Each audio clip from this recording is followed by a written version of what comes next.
Olá, meus amigos, tudo bem? Hoje nós vamos para a nossa terceira aula de ecologia, a parte 3. Hoje nós vamos falar sobre a biosfera, as comunidades, os tipos de ecossistema, o ecossistema marinho, o ecossistema terrestre, como é a comunidade marinha, a fauna e a flora dos grandes biomas. Vamos conhecer um pouco sobre o nosso planeta. Estão prontos? Então, quando você assistir toda essa aula, no final dela, você vai conseguir reconhecer os diferentes ecossistemas que acontecem no nosso planeta. Vamos também reconhecer e aprender a diferenciar o ecossistema aquático do ecossistema terrestre. Quais os componentes do ecossistema aquático e dos componentes terrestres. Vamos conhecer também a fauna e a flora de cada biociclo, do biociclo aquático e do biociclo terrestre. Vamos também poder perceber o conjunto das características que o compartilha-se em um bioma. Quais as características que fazem parte de um bioma? Vamos reconhecer também a diversidade e onde se localizam os grandes biomas mundiais. Isso é importante. Porém, para que vocês consigam entender essa aula direitinho, é bom lembrar alguns conceitos simples, como quem são os seres vivos, fácil, né? E é bom lembrar também os tipos de climas que acontecem no mundo, porque muitos dos biomas estão relacionados ao clima. Vamos ter que lembrar também os níveis organizacionais da ecologia, aqueles que a gente aprendeu na primeira aula. Quais são os níveis tróficos, consumidores, produtores.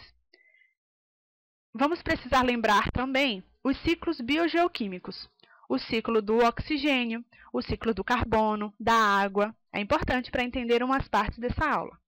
E é bom também sabermos um pouquinho da geografia, da divisão geográfica da Terra. Os países, continentes, norte, sul, leste, oeste, coisas simples. Então, aqui estão os vocabulários e conceitos que vocês podem precisar durante essa aula.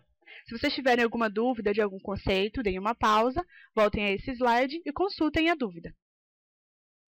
E aqui está o nosso esquema organizacional global da biologia.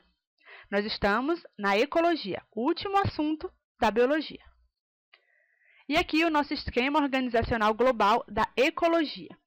Nós já vimos a primeira parte, com os conceitos básicos, os níveis organizacionais, as relações ecológicas, as cadeias e teias alimentares, os nichos, os níveis tróficos, as pirâmides ecológicas e aprendemos um pouquinho sobre as populações.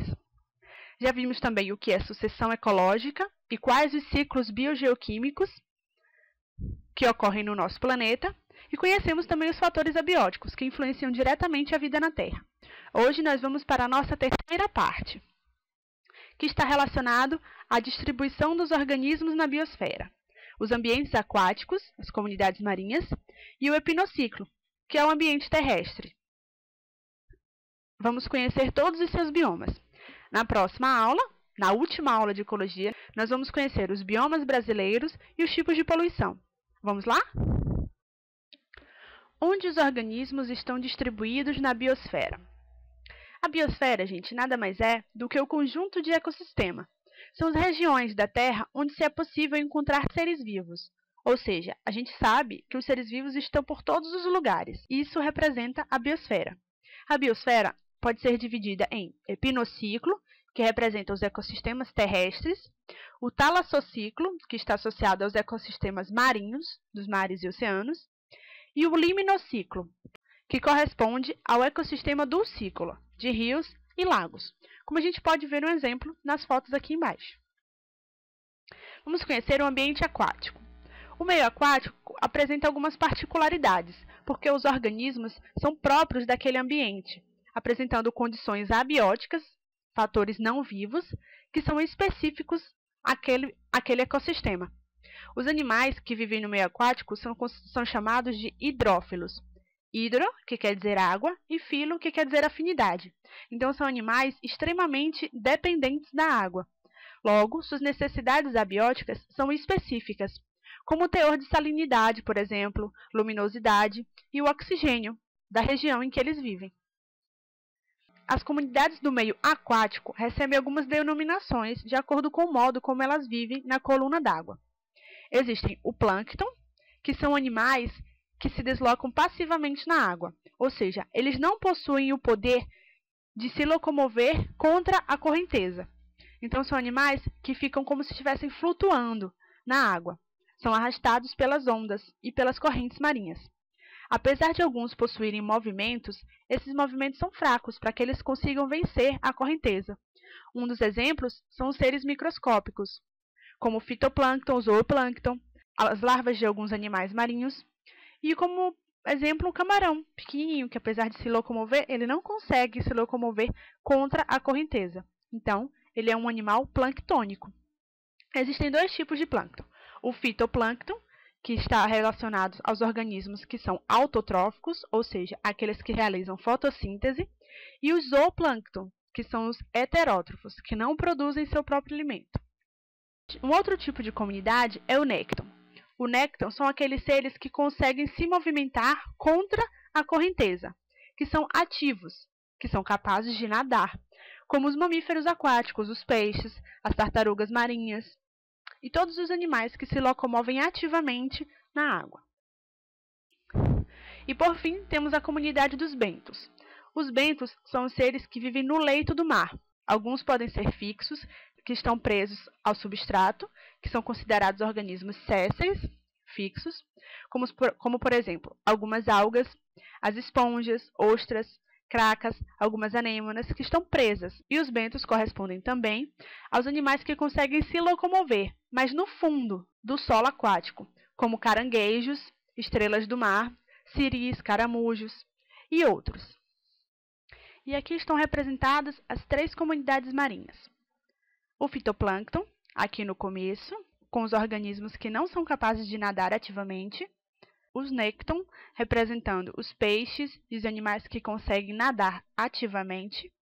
E os bentos, que ficam fixos no substrato, ou que conseguem andar sobre o substrato. Então, acabamos de conhecer as comunidades marinhas que pertencem aos ambientes aquáticos. Vamos fazer um exercício para fixar esse conteúdo. E aí, conseguiram resolver? Vamos fazer juntos. Os conjuntos de organismos 1, 2 e 3 da tabela acima podem fazer parte, respectivamente, do A. Nécton, bentos e plâncton. B. Nécton, nécton e bentos. C. Plâncton, bentos e nécton. D. Bentos, nécton e plâncton. E. Bentos, plâncton e nécton. Então, na tabela a gente tem o conjunto 1, representando as algas verdes, os antozoários e briozoários, que são anêmonas, que estão representados aqui nas imagens. O conjunto 2, com diatomáceas, foraminíferos e rotíferos, que são organismos unicelulares, microscópicos.